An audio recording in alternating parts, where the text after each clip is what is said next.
সূরাতুল ইখলাস ৩ বার পড়লে কি হয়, ৫ বার পড়লে কি হয়, ১০ বার পড়লে কি হয়, আপনি জানলে অবাক হবেন। সূরাতুল ইখলাস পবিত্র কোরআনের একটি বৈশিষ্ট্যপূর্ণ সূরা।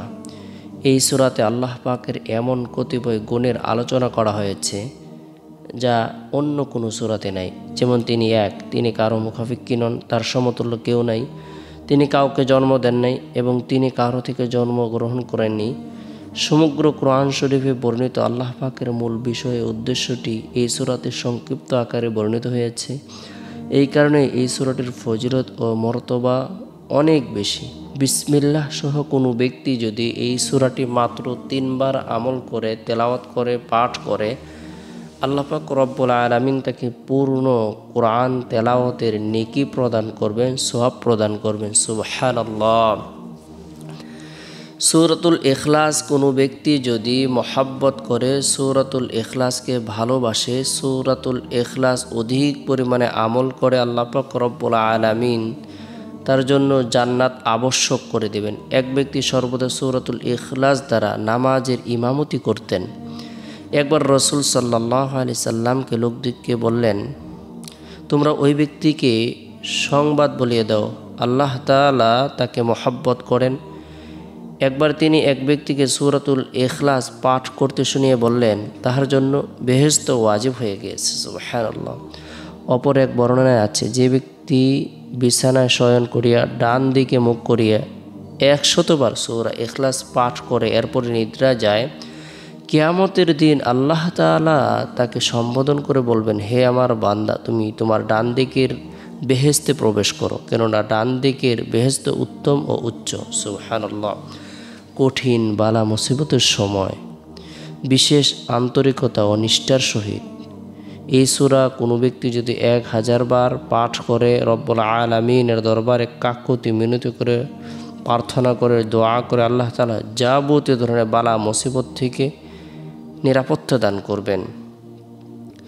সূরাতুল ইখলাস এমনই বরকতপূর্ণ একটি সূরা, কোনো ব্যক্তি যদি সর্বদাই এই সূরাটি আমল করে, আল্লাহ তাআলার একাত্মবাদকে প্রকাশ করার উদ্দেশ্যে, আল্লাহর বরত্বকে স্বীকার করার উদ্দেশ্যে, আল্লাহ পাক রব্বুল আলামিন তার জন্য নিয়ামতকে বৃদ্ধি করে দিবেন, সাকিনা বর্ষণ করবেন।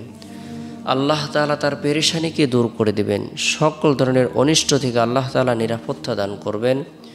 সূরাতুল ইখলাস কোনো ব্যক্তি যদি ১০ বার আমল করে, রাসূলুল্লাহ সাল্লাল্লাহু আলাইহি সাল্লাম বলেন, যে ব্যক্তি কুল হুয়াল্লাহু আহাদ এই সূরাটি শেষ পর্যন্ত ১০ বার পড়বে, আল্লাহ তাআলা তার জন্য জান্নাতে একটি প্রাসাদ বানাবেন। সুবহানাল্লাহ। অর্থাৎ আল্লাহ তাআলা তার জন্য জান্নাতে ঘর নির্মাণ করবেন। হযরত আবু হুরায়রা রাদিয়াল্লাহু তাআলা আনহু বলেন, আমি নবী সাল্লাল্লাহু আলাইহি সাল্লামের সাথে অগ্রসর হচ্ছিলাম, তখন তিনি এক ব্যক্তিকে কুল হুয়াল্লাহু আহাদ আল্লাহুস সামাদ বলতে শুনলেন। অতঃপর বললেন, আবশ্যক হয়ে গেছে। আমি বললাম, কি আবশ্যক হয়ে গেছে? তিনি বললেন, জান্নাত। সুবহানাল্লাহ।